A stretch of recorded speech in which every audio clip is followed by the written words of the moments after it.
भादव मास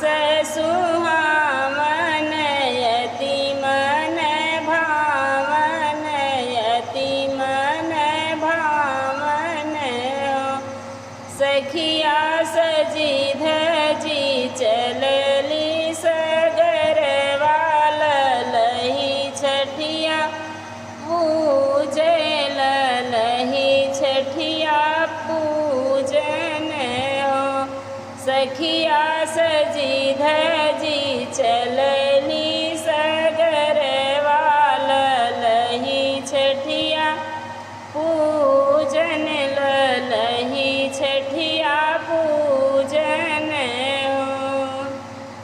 बेदिया बनाई दास आसन कुश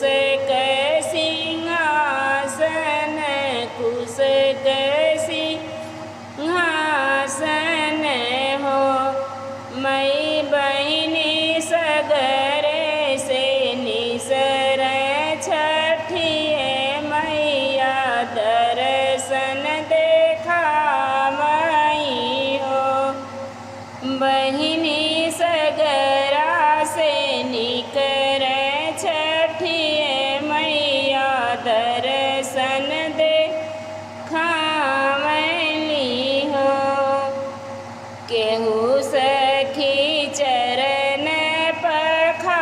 पखारली केहू सखी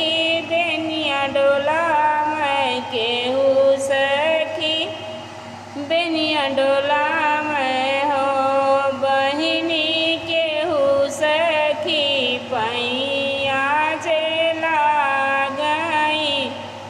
बेदिया पे बैठा मई बेदिया पे बैठा मई हो बहिनी केहू सखी चरण पखार त